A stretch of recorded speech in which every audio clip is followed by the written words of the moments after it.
Thank you very much. We have a very big announcement to make today. You all know Johnny. He came all the way from Italy, the beautiful country of Italy, to be with us. And he just got off the plane, and he's a hardworking guy, does a phenomenal job with FIFA. Nobody like him.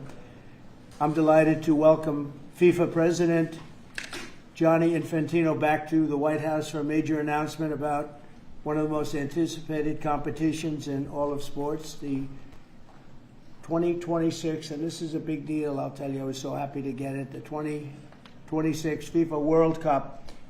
And it's going to be the World Cup as we know it. It's the biggest, probably the biggest event in sports, I guess, Johnny, right? Yeah. On December 5th of this year, the 2026 FIFA World Cup draw will take place at the Kennedy Center. Some people refer to it as the Trump Kennedy Center, but we're not prepared to do that quite yet, maybe in a week or so. But right here in Washington, D.C., it's a tremendous honor to bring the global event and this incredible group of people and these unbelievable athletes, the best athletes in the world, to the cultural center of our nation's capital. I just left the Kennedy Center. We're spending a lot of money wisely on making it really beautiful. It's going to be beautiful again. It's like Washington, D.C. We had, by the way, in Washington, D.C., we have the lowest crime numbers they've had in years. Zero, it sounds like it's a horrible thing to say, but I might as well say it. Zero murders in the last week since we've done this. That's the first time in memory that that's happened, if you can believe it, how pathetic that is to have to even say it. And I'm tired of listening to these people say how safe it was before we got here. It was unsafe. It was horrible. And Mayor Bowser better get her act straight or she won't be mayor very long, because we'll take it over with the federal government, run it like it's supposed to be run. The numbers were horrible. It was a crime-infested rat hole, and they do have a lot of rats. We're getting rid of them too, and we've made a lot of progress. And it was extremely unsafe, and now it's extremely safe. We had virtually no crime. The number was down 87%, and I'm trying to figure out where was the 13%, because I don't think it existed. The National Guard has been unbelievable, and they're working with the police. And they have some very good people in there. They have some people that shouldn't be police, actually, but they have some great people there. And the Washington, D.C. is a whole different place. And, Johnny, I'm sure you'll be happy to hear that, too, actually. Oh, yes. But it's a whole different place. People are excited again. They're going out to restaurants again. That was the other thing I saw numbers. That restaurant business is down in the last week. No.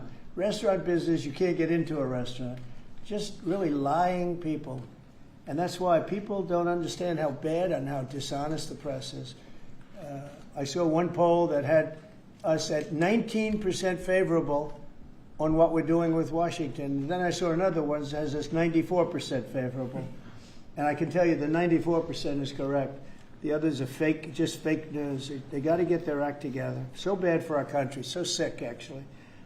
So Washington, D.C. is really doing unbelievably well. And the Kennedy Center that we're fixing, I was just there all morning with contractors. We're making it unbelievable. It's going to be unbelievable. It's got great bones, but it needs a lot of work. The World Cup draw will set up the group stage of competition. 48 teams will play in 104 games across 16 North American cities, from Seattle to Vancouver to Atlanta to Miami. It's going to be so exciting for our country.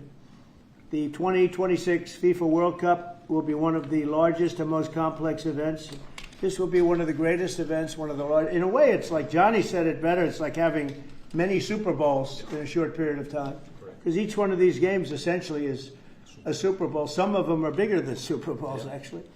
But they're essentially, each one of these games is like a Super Bowl. The 2026 FIFA World Cup will be the largest, most complex set of events in sports history.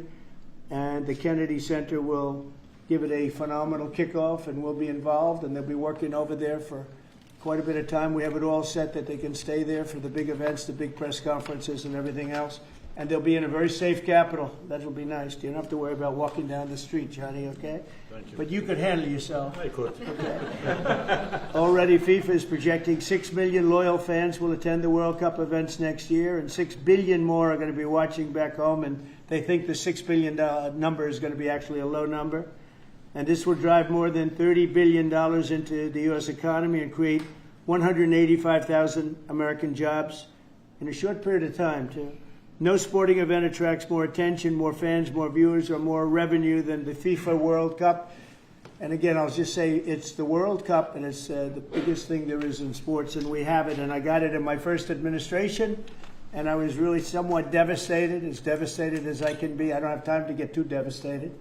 I was very happy that today, as you saw, the group that does this, a government group, radical left group, announced that Trump was right, took in $4 trillion worth of tariffs, that the $4 trillion are going to reduce the deficit by numbers far greater than they ever expected or heard of. And by the way, the stock market went up 1,000 points. That was as of 10 minutes ago. I can't tell you what happened. A lot of things happened. But the stock market's up almost 1,000 points. And it's basically on the news that the release that just came out from government that the tariffs that everybody was talking about, that the whole world respects us for because of what we did. The tariffs are going to be at $4 trillion. They're going to reduce the deficit by $4 trillion, Mr. Vice President. What do you think? Sir. Too bad it's not 5, right? That's right. It's had a huge impact, and the stock market is way up. But this will drive more than $30 billion in U.S. economy and create 185,000 American jobs. No sporting event attracts more attention or more fans or anything else. And I just look forward to the draw. So we're going to have the draw, essentially, Johnny, at the Kennedy Center. Yep. And by that time, it'll be in even better shape. We're working on it. It's about a year project to make it. It'll be great. It'll be fantastic. You see the way this is looking? Look, nice. I can't tell you how much that gold costs. A lot of money. There's nothing like gold, and there's nothing like solid gold. But this beautiful office needed it. It had to be representative. When we took it over, it was dirty, not clean. I immediately changed the chair and had this beautiful desk renovated and brought out by the White House. People that do this, they did a great job. We sent it out. We have a craftsman who's great.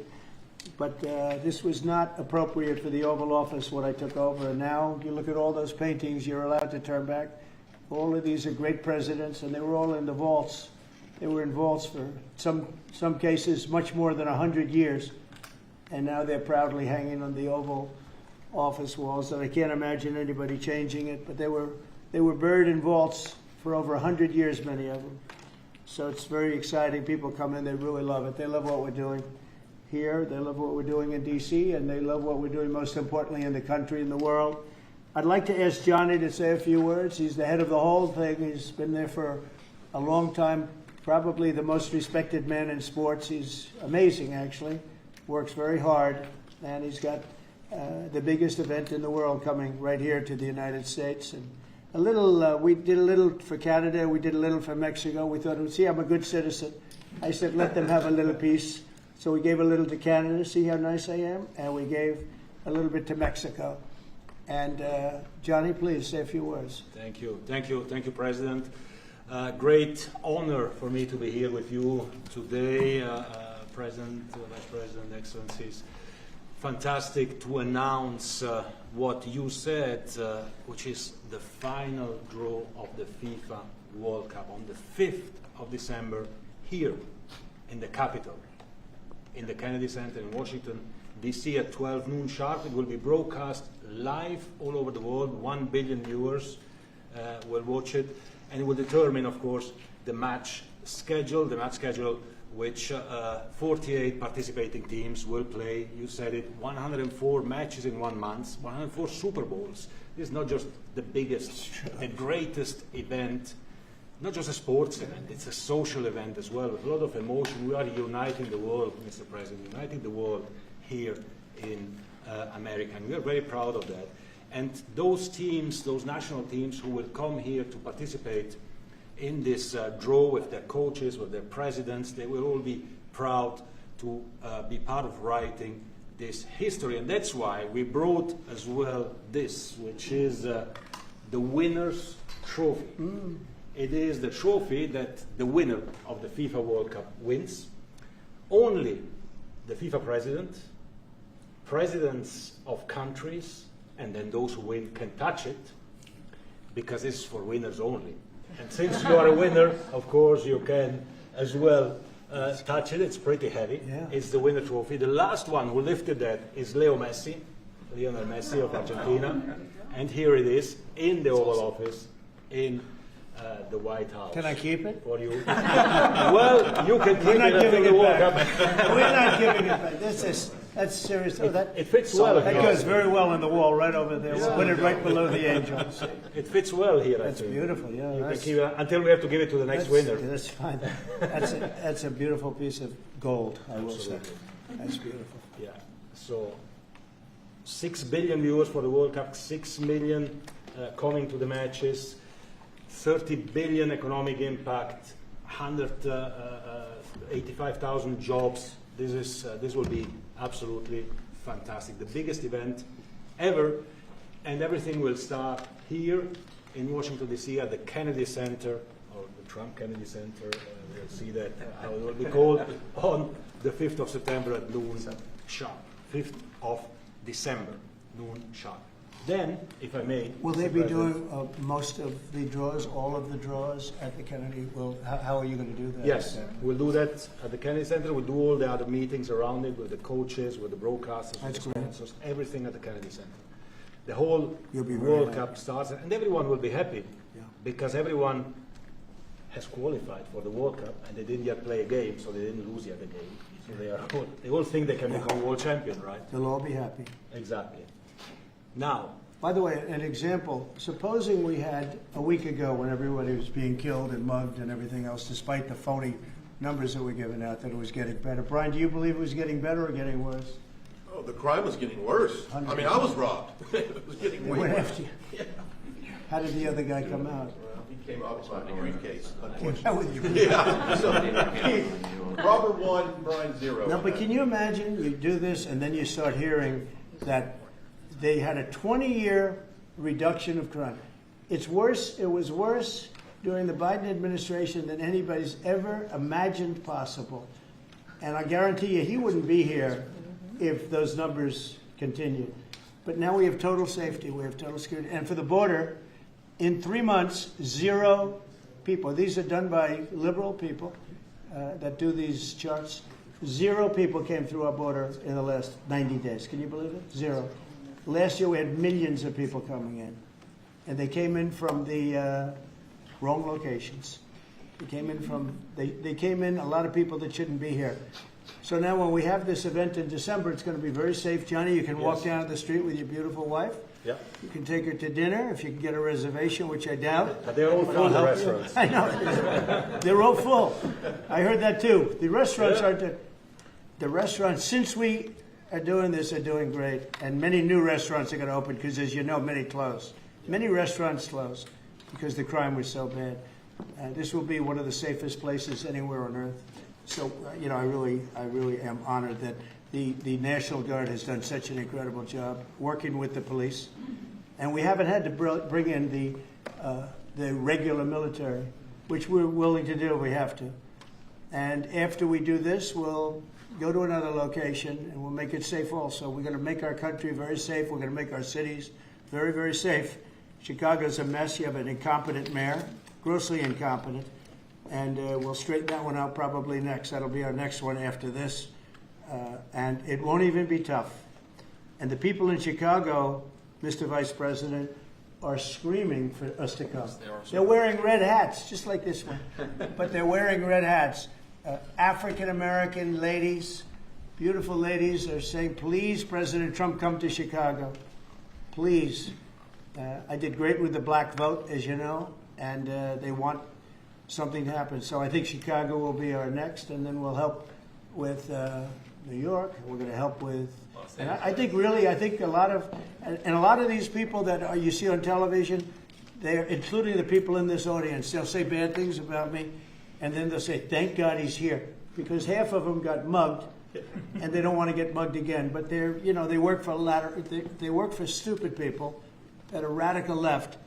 And they're made to do things and say things that they don't want to be saying. But the people right here are all happy because you're not going to be mugged in Washington, D.C. anymore. I just want to say Johnny's been my friend for a long time. He's an incredible guy. And we will lay out the red carpet. Andrew, you're going to be fantastic. Rick is going to be everything Rick ever touched has always worked out. And he's working with me on the Kennedy Center.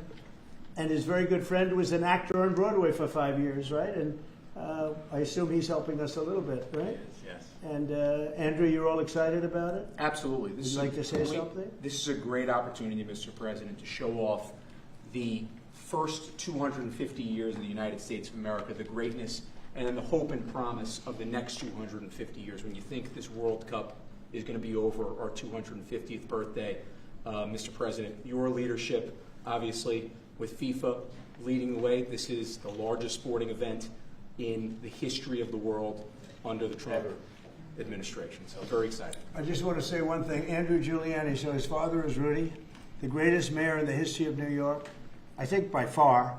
He took a ravaged city, a city that was really under siege. Probably most people thought it was going to survive. He turned it around. He was a great, great mayor. And then they treated him very, very unfairly.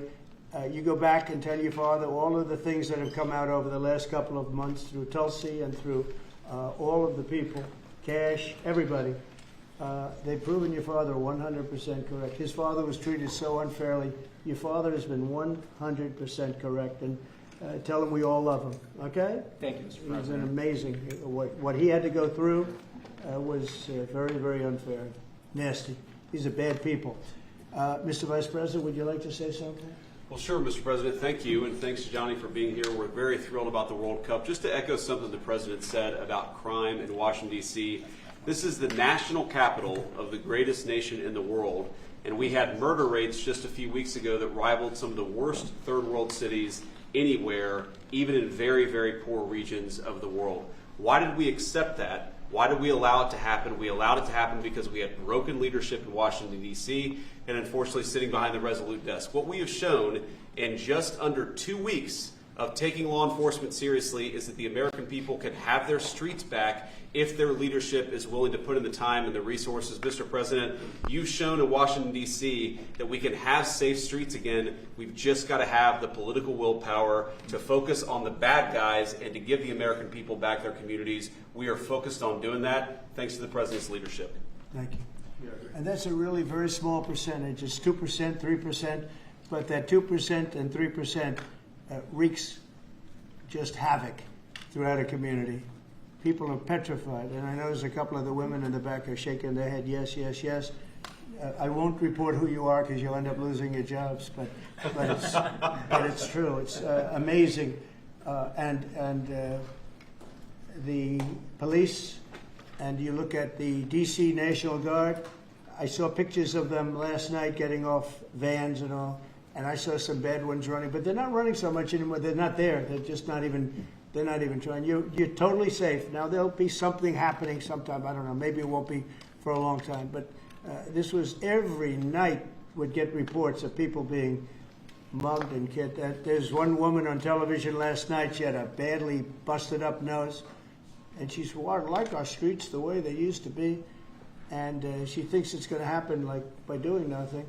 And they say, "What happened to your nose?" She got slugged by a guy walking down the street. Slugged. Her nose will never be the same, I guarantee you, unless it takes a pretty good turn.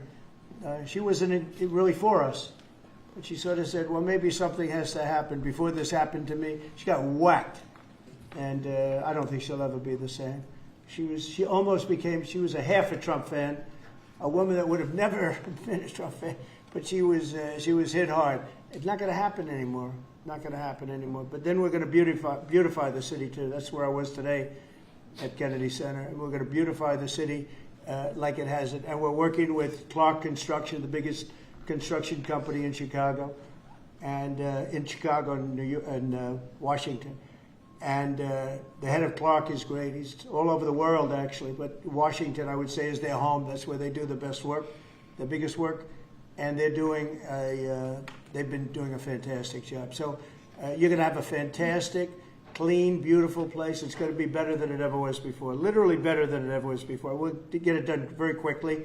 And I want to thank Clark because they're doing a lot of work in a lot of different locations, but they've been fantastic for getting us the right contractors and the people that can really do the job right. And Johnny, did you want to say something? Yes, one more thing, because as you rightly say, with security and beautifying cities and the whole country, we want people to come and enjoy and have fun. And that's why this is not just the most iconic trophy in the world of sport, but we start on the 10th of September the sale of tickets for the FIFA World Cup. And we have the first ticket here for the final. Good. Wow. For you. Oh, good. Wow. It's, of course, row 1, seat 1. It's ticket number 4547. And it's for the final in New York, New Jersey. That's great. And so you have your ticket already for the final. All the others, 10th of September, start getting your tickets. That's beautiful. Yeah. 6.5, 7 million tickets. Fans will enjoy. Will You enjoy do the records. security here. Will be fantastic. You're going to do record business, I think. 100%. Christy, would you like to say something? Yeah, Mr. President, millions of people will come to this country, and we'll make sure they get their travel documents, their visas, that they want to come here and spend their money and enjoy this sporting event. It'll be the largest event in the world. And sir, you're reminding me of something that my dad used to say all the time when I was growing up. He would say, Christy, you kids need to look like you respect yourself before anybody's going to respect you. And in this country, when people look at our streets, when they look at our capital, you're bringing respect back to this city. And people will respect our country more because it's safe, it's clean, it's beautiful. And what you're doing is transforming this nation by making sure that our laws are upheld. And millions of people are going to come and be able to enjoy it next year, and I'm excited about that. Thank you for doing that. Well, our country is respected again. And a year ago, we had a dead country. I'm telling you, it was a dead country. It was a country that had lost its way. It was a country that was going to fail. Look, even today, where they say $4 trillion in reductions of deficits, and this was totally unexpected. They didn't expect it. I mean, I don't know where they've been, the people that do this stuff, but it's terrible. I want to thank Christy for another reason. I said to her 2 weeks ago, I said, Christy, do me a favor. I built hundreds of miles of wall. I built the same wall that the Border Patrol asked me to build. It wasn't my first choice. I wanted to do concrete plank and everything nice, but you wouldn't have been able to see through it. So I had Border Patrol in, and they tested everything else. And we gave them steel wall, high-grade steel, very hard to cut. Then we gave inside that is 9,000-pound concrete, which is a very tough concrete. Inside that is rebar, a big, fat piece of rebar. So you have all different materials that are very hard to cut, and you need different instruments to cut each one. And I said, Kristen, we got to get a coat of paint on it. And I didn't know she was listening, but I said, we got to get a coat of paint, and it should be black, because black makes the steel very hot. It's untouchable. You could fry an egg on it. And if you got a good black, flat paint, it would look beautiful. It will preserve it from rust. And that was it. And I gave it to her along with 30 other things, and she's done such a good job on the border with Tom Holman and the group. Tom Holman's a fantastic guy, what the job he does and the way they work together. So I turned on last night, and I see Christie's painting the wall. And it looked beautiful, by the way, when that paint went over there. And it's hot. It's hot. Yes, it is. It's hot. If it's white, it's not hot. If it's black, it's going to be very hard to climb that sucker. It's not going to be easy. But it's black and a high-quality black. You know, it really looked good. Yeah, we got Is the that going paint to be you a told us two-coat to. job or a one No, coat? just one coat. One coat. We Good. used the paint you told me to buy. Yep. The Yep. two-coat will take place in 3 years from now, right? We'll do the second coat. But it looks beautiful. But thank you very much. I didn't know you were listening to that, Absolutely. because I'm we talked always- about 7 different subjects, and all of a sudden I see her out there painting with a lot of painters and everything else. But it was a beautiful thing to say. Would you like to say something? You've been such a big part of this. Please. Well, just, Mr. President, we're delighted to be here today for this announcement, but we're also looking forward to having you at the final Oh, yes. on July Oh, yes. 19th No, we'll be in New there. York, New Jersey. We're going to be there. A lot of people are going to be Thank there. A lot of people.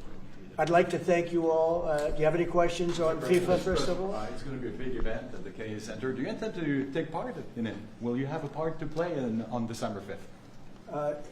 I may play. Hosting, I mean, I see the money that these soccer players, we call it soccer, but I see the money that these soccer players are making. I may try and play. I'm a very good athlete. My son is a very good athlete, and he's a good soccer player. He's on the tall side for soccer. Yeah. He's 6'9". That's pretty tall. That's pretty It's cool. on the tall side. He's good. It's on the tall side, but he's good. But no, I may put on shorts. I'm extremely good in shorts and join the play. No, it's going to be a lot of fun. It's going to be good. Many foreigners who want to come to attend the event are concerned about the visa situation. Can you reassure them? Yeah, and they're going to have a very easy time getting in. Certain countries are going to be very, very easy, and other countries are going to be obviously a little bit more difficult. Would you like to explain that, Kristen? Yeah, absolutely. We have a process set up that we'll be implementing on getting visas approved. Everybody will be thoroughly vetted, but they'll be welcome to this country. It'll happen quickly, and we're excited for them to come. So I would hope that around the world people know that the United States is excited to bring their family here to enjoy this event. America welcomes the world. Yes. And I can really, from the collaboration that we have, testify for that, absolutely. And I just sent a picture from somebody that wants to be there very badly. He's been very respectful of me and of our country, but not so respectful of others. But I'm going to sign this for him, but I was sent one, and I thought you'd all like to see it. That's a man named Vladimir Putin, who I believe will be coming, depending on what happens. He may be coming, and he may not, depending on what happens. We have a lot of things happening over the next couple of weeks. So, but I thought it was a nice picture of him. Okay of me, but nice of him. So that was very nice that it was sent to me. Okay? Mr. President, on yes. that subject, have you talked to Vladimir Putin about the fact that yesterday a big U.S. factory was hit in a Russian airstrike in Ukraine? What's your reaction to I that? told him I'm not happy about it, and I'm not happy about anything having to do with that war. I said I settled 7 wars, and actually, if you think about pre-wars, add 3 more, so it would be 10. I thought this would be in the middle of the pack in terms of difficulty. No, I'm not happy about anything about that war. Nothing. Not happy at all. We'll see what happens. I think over the next 2 weeks we're going to find out which way it's going to go. And I better be very happy. How long are you willing to wait, Mr. A very President? good call with Prime Minister Carney of Canada yesterday morning. Yes. Actually, Canada is taking away some retaliatory tariffs. He's so- removing his tariffs, yeah. Exactly. He's removing his retaliatory tariffs, which I thought was nice.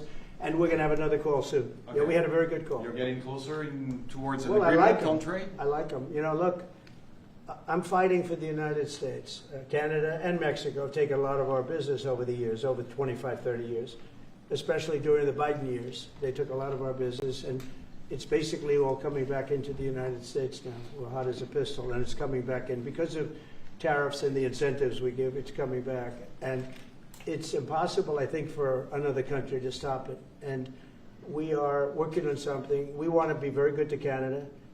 I like Carney a lot. I think he's a good person. And we had a very good talk yesterday. So I think it'll be good. Mr. President, I have a question about the search of Ambassador Bolton's home. The Vice President recently just did an interview saying that it's about classified documents, but that there's also broad concern about him. What are the concerns that you have? I haven't spoken to Pam and the group yet, but I will be. I saw that just like everybody else. I try and stay out of that stuff. I'm allowed to be, and I'm chief law enforcement officer, believe it or not. You know, I don't like to go around saying that, but I am. That's the position. But I purposely don't want to really get involved in it. I'm not a fan of John Bolton. I thought he was a sleazebag, actually. And he suffers major Trump derangement syndrome, but so do a lot of people, and they're not being affected by anything we do. I don't know anything about it. I just saw that. I'll find out about it. But if you believe the news, which I do, I guess his house was raided today. But my house was raided also, Paul Mar-a-Lago. They went through everything they could, including my young son's room and my wife's area. They went through her drawers, as the expression goes. They went through everything you can imagine. And when she came back, she said, she's very neat, you know, she's meticulous. And she looked and she said, whoa, this wasn't the way that she had it. So, you know, so I know the feeling. It's not a good feeling. Thank you. Mr. President, on Ukraine, how long will you give Putin? A couple of weeks. We're going to figure it out. We'll find it. Do you think you'll have to intervene at some point? Look, it takes 2 to tango. You understand that. I wanted to have a meeting with those 2. I could have been at the meeting, but a lot of people think that nothing's going to come out of that meeting. You have to be there. Maybe that's true. Maybe it's not. But we're going to see. In the meantime, people continue to die. But I've solved 7 of them where they were in wars for 31, 35, and 37 years. We had 3 of them that were for more than 30 years, Johnny, and I got them solved. And we solved one that could have been a nuclear war with India and Pakistan. That was getting ready to be a nuclear war. I solved them all. And this one, I thought we would have had it done by now, but it's more different. There's a lot of anger, a lot of hatred. There's a tremendous amount of hatred there. So, but we'll see what happens. I think in 2 weeks we'll know which way I'm going. Because I'm going to go one way or the other. And they'll learn which way I'm going. Mr. President, if I got 2 questions for you, one on FIFA, the other one on DC.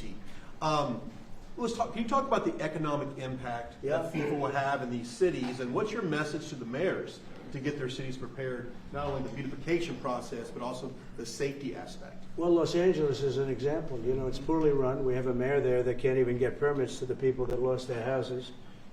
Lee Zeldin got every permit. The hardest permit is the federal permit.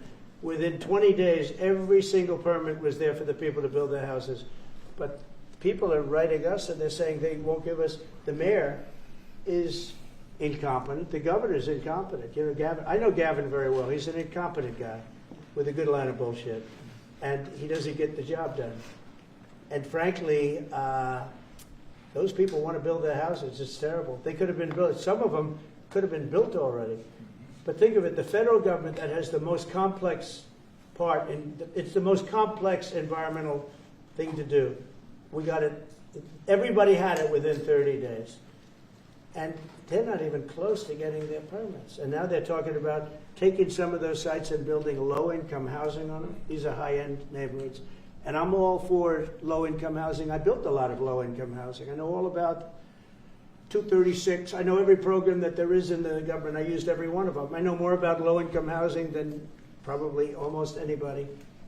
And it's great. It's fine. It's wonderful. But you don't build it in Pacific Palisades. You don't build it there. And you don't build it in the other areas that burn down. So they're talking about putting up low-income housing. And you talk about riots. They're going to have riots if that happens because you're taking the people's property away. They want to build their houses, and they're unable to get permits from the mayor and from the governor. And that's a terrible thing. But, and let me tell you, if I didn't send in the troops in Los Angeles, Johnny wouldn't be in Los Angeles. You wouldn't be having your World Cup there. I sent in the troops, and we kept it. And even the police commissioner, the sheriff and the police commissioner, they all said the same thing. They said, we could have never handled what was happening. You saw that, you were there. He said, we could have never handled what was happening. And then you hear Gavin Newsom. After it's all quelled, you hear Newsom get up and said, we could have done this by ourselves. No, they couldn't have. And if they could have, I wouldn't have taken the chance either. Okay, my second question is on crime prevention. Would you be open to expanding the national concealed carry to apply to D.C. like it does in other states like Texas? Yeah. Well, they have it in some states, and they feel strongly about it. As you know, I'm in favor of it. People have to protect themselves. I'm a Second Amendment person, very simply. People have to be able to protect themselves. Especially like in Washington, you walk down the street, a guy comes up and slugs you. He's got a pistol in his hand. You can be tough, you can be in great shape, you can be a powerful person, or you can be a guy that weighs 100 pounds with a gun in your hand. Right. And I'll bet on the guy with a gun 100% of the time, right? And so you need protection. So I'm a Second Amendment person all the way. Yeah, please. President Trump, you said this morning that you were working with Congress to get $2 billion to help clean up DC. Have you had any conversations with Mike Johnson and John Thune about where they're going to get that money from? Of which money? You said this morning that you're going to get $2 billion from Congress to help clean up Yeah, DC. I've spoken to Mike Johnson. I've spoken to John Thune, the Senate, the House. And I think it's going to be very easy to get. It's going to be not a lot of money. I wouldn't even know where to spend the number that you mentioned, but it's going to be money to beautify the city. Yeah, they're ready. Everybody wants to save D.C. In one way, it's the easiest. The violence was more than any other city in the country, actually, by far. It may have been more than any other city in the world, if you could think. We looked at some of the worst cities in the world, it was worse. And that's why it angers me to see the mayor saying about how they have it on the slide. Not on the slide, it was worse than ever. We have no problem getting that money. That money will come out of Congress. I think it'll be even bipartisan. And is the plan to I mean, I would imagine Democrats would vote for that one. Is the plan to get it before the September 30 spending deadline on the Hill? Well, I don't know if there is a deadline, because if I declare a national emergency, which this was, that ends the deadline. So, I mean, I keep saying about a 30-day deadline, of which we have 22 days left or something. But if I think we're in great shape here, that's one thing. But if I don't, I'm going to just say it's a national emergency. And if I have a national emergency, I can keep the troops here as long as I want. If people are not going to want to have the troops, and 30 days, you know, it's one thing to get them out. It's another thing to keep them out for a long period of time. You've got to train people. You can't do this. You can't bop people over the head. And a lot of those people are in courts right now, going to court. They're going to go to jail for a long time. So that's going to take more than 30 days. But if I have to, I'll declare a national emergency, which I don't think I have to do. Yeah. Mr. President, Ukraine and Russia, you said in 2 weeks you'll know whether you go. Yeah, I think I'll know. I think I'll know the attitude of Russia and, frankly, of Ukraine. It takes two. What are the 2 ways you can go at the end of 2 weeks then? Well, then I'm going to make a decision as to what we do. And it's going to be a very important decision. And that's whether or not it's massive sanctions or massive tariffs or both. Or do we do nothing and say it's your fight? Look, I would have never been in this war if I were president. You wouldn't have had this war. It was never going to happen. This was caused by stupid people that fought. And you know, people say, well, how do we know? Because for 4 years, it was never even a subject. And Vladimir knew, and you see his picture right here. It was nice that he sent, but Vladimir knew very strongly we wouldn't have stood for it. It wouldn't have happened. 100% wouldn't have happened, but it did happen. And now they're losing from 5 to 7 young kids. Think of it, you're a parent and your son is leaving. He's Russian or he's Ukrainian. And he's leaving and they're waving goodbye. Nice, beautiful kid. Nice crew cut, all set. He wants to be a soldier. And he goes there the first week, he has his head blown off. And he's no different than you people, me.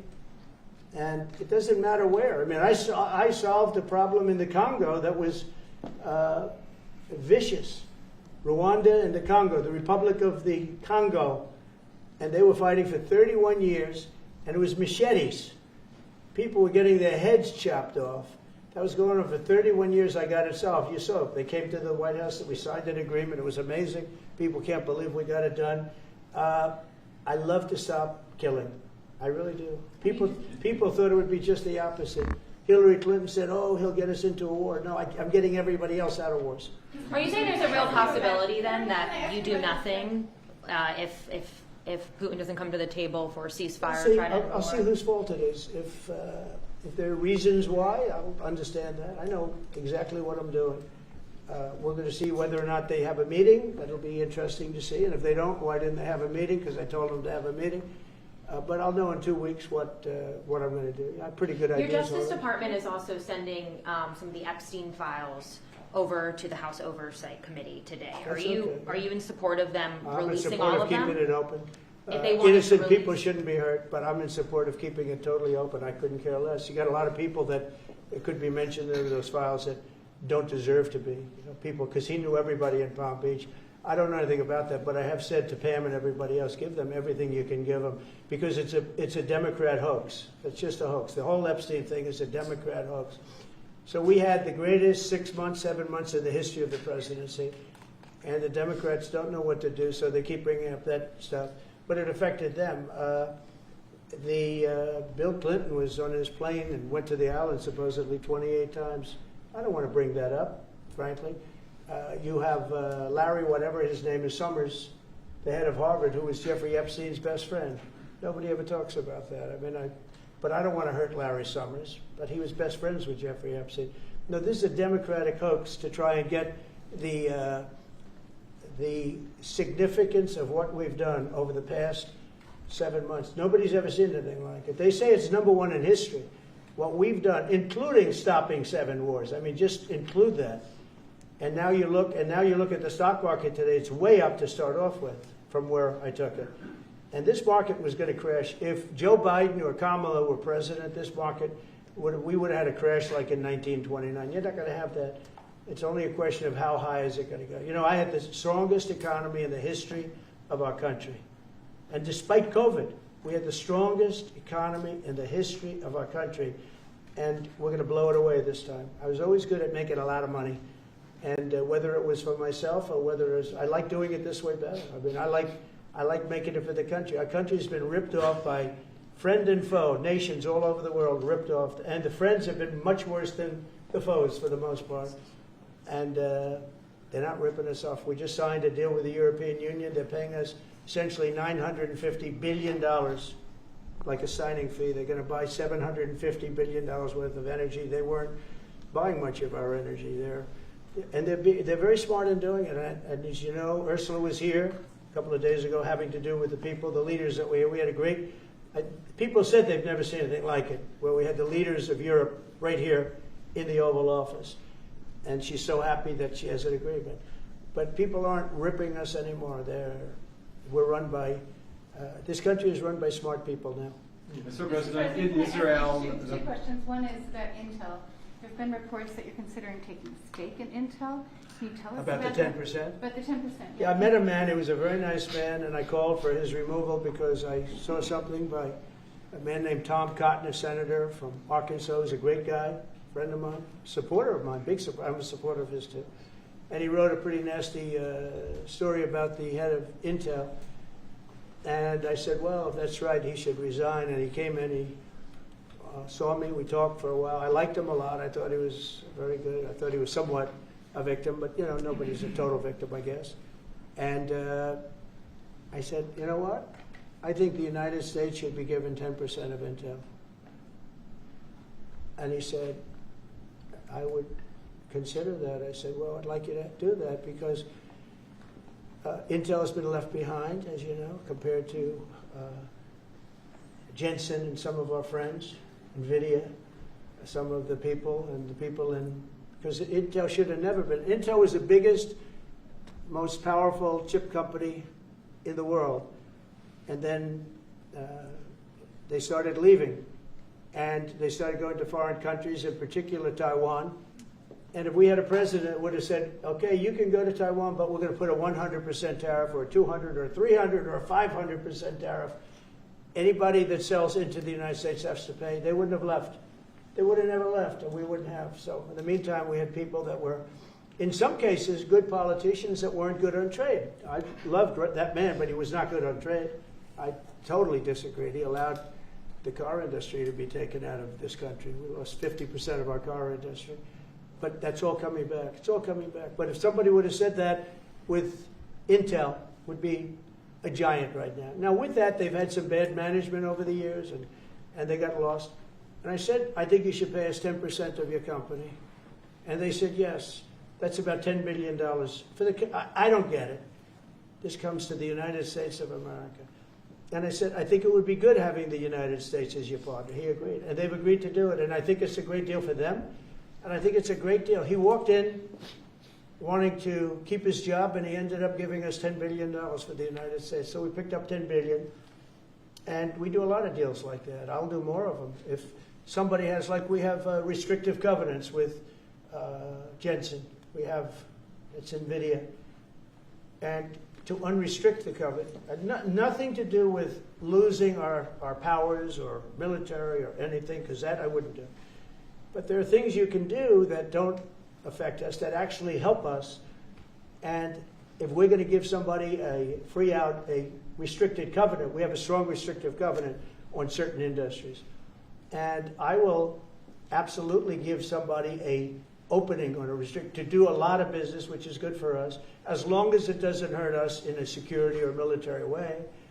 And if I do that, I think the country should be paid, because anybody else, I have it in real estate where I'll have a deal with somebody and I'll have them restrictive covenant. Then they'll come back and they'll say, I'd love to be able to build over here, but I'm not allowed to because you have me covered, you have me restricted. I say, I'll let you build over there, but pay me a lot of money. No different. But the country never did it because the country was run by foolish people. Mr. President, on DC crime, you said Chicago might be next. Chicago might be next. Are you making, have there been concrete steps that the administration is taking No, to do that? I Or what are haven't other cities as well? I haven't spoken to the mayor. He's grossly incompetent. I haven't spoken to the mayor. No, when we're ready, we'll go in and we'll straighten out Chicago, just like we did D.C.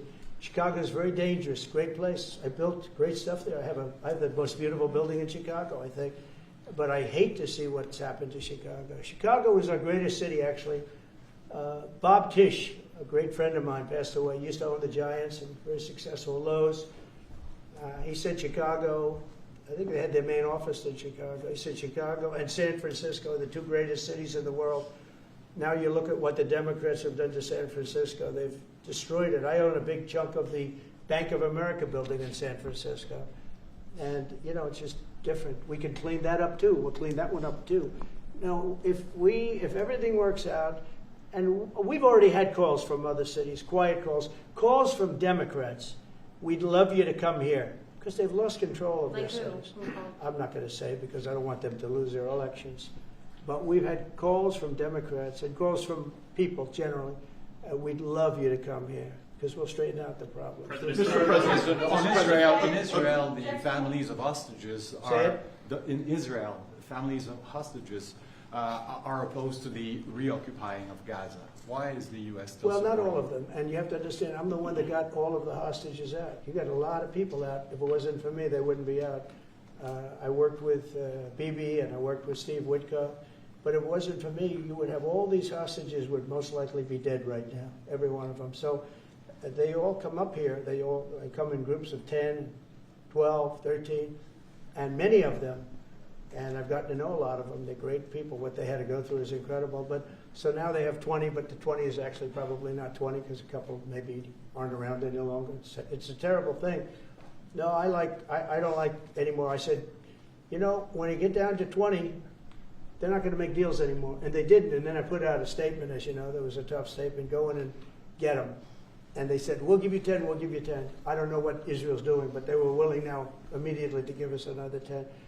The situation has to end. It's extortion and it has to end. And we'll see what happens. I actually think they're safer in many ways if you went in and you really went in fast and you did it. And people can't forget October 7th, remember that. I'm friendly with all groups. I won the Arab vote in Michigan. I did so great with the Arab vote, remember? I started off at 0. I ended up winning. I wouldn't say the candidate was the greatest, but I would have won against anybody. They're great people. But we have to do things properly. And you know, I'm very proud to say I got the hostages out. You have hundreds of people that are living now because of me. And now we have that final little group of people. And Hamas knows that if they give them, that's probably the end of their lives. So it's not easy to get. And I know if you're a parent, you just don't care. You want, I want my baby back. They want their babies back. They want their kids back. And I understand it. But I got them out and did a good job. And we're doing everything we can to get the hostages out. Thank you all very much. Yes? So Jackson Hole, Jay Powell today said he suggested that they might cut interest rates, but they have to proceed. Well, we call him too late for a reason. He should have cut him a year ago. He's too late. You know, we have a stock market that's up 1,000 points today. I better be careful because I go out there and I'll see it's down 1,000, right? But it's up 1,000 points when I came in here. We have a country that the market's the hottest it's ever been. The country is better than it's ever been. We have a military that I rebuilt largely in my first term. We had a great, successful first term, but this is going to be even better. But we rebuilt it. We gave a lot of it away to Afghanistan, but relatively small compared to the overall. But I think it was the most embarrassing day and period in the history of our country that they allowed those 13 wonderful people, but it's really hundreds of people were killed. And they don't talk about the 48 that were so severely wounded with no legs, no arms, nobody ever mentions them except me. But that was the worst day, the most, it just showed how incompetent. Frankly, if that didn't happen, I really believe that you might not have had the problem with Russia. I think Putin was sitting there watching these stupid people running our country and said, this is a time to invade. It's, you know, this is a time. And then Biden made the statement, well, he can do a small incursion. When he said that, it was off to the races, right? When he said he can do a small incursion. Remember that? I was surprised he knew the word incursion. I didn't think he had that good of a vocabulary. I want to thank everybody. It's very important to me and to everybody up here, the World Cup. And Johnny has been so incredible. I mean, he's really a great leader. I mean, to think, I said, Johnny, do it by phone. You don't have to come. No, he said, I'll come. And he flew all night long to be here and listen to this about how great we're doing in D.C. But he's a fantastic leader, and this will be your most successful World Cup ever. Thank you, John. Thank you so Think much. America will win. Yeah, can we win it, Mr. President? I don't know. That's I watch some of those teams go around. They go down that field. I don't know. But let me ask you: what chance does America have of winning? Well, the home team always has a good chance to win. It depends See, how he's it a good starts. No, but it has some good Well, we players. have a shot. We have a- yeah, we have of a- course. Of course, you have a chance. You have a Will chance. Bear be going to any of the games, Mr. President? I'd love to have him. He'd love to. He's very tall. Maybe we can make him a goalie. Right? The goalies are very tall now, right? I Yeah, know. goalies are very tall. The goalies, well, he'd be a perfect goalie. 100%. At his height, he'll be a great Yeah, goalie. exactly. So we'll put him on the American team. Yeah. No, but The do goal. the Americans have a chance of like getting into the quarterfinals? Yes, right? definitely. No, Yeah. the quarterfinal definitely. But then, you know, as the tournament goes on with the public, 250 years of United States. Let's not forget, they will all feel Yeah. energized about that. You know, it's amazing. The talent is really great when you watch these things. I went to the game 2 weeks ago, and it was a big upset. But you look at these people; the way they pass it. It's amazing, really amazing. It's Yeah. it's a great art, right? It's a great talent. It is incredible. You know the expression. Just a what? When you draw the names, the yes. message, will you? I don't know. That's up That's an He's the boss. That's an interesting proposal. He's the boss. Well, We'll discuss that. it's going to be great, and I think the American team is going to do well. I mean, I hear it's a very good team. Good luck, everybody. Thank you very much. Thank you, Mr. Thank you so much. Thank you, guys. Thank you. Keep a lot of those. You guys. No, I just got one. Thank you.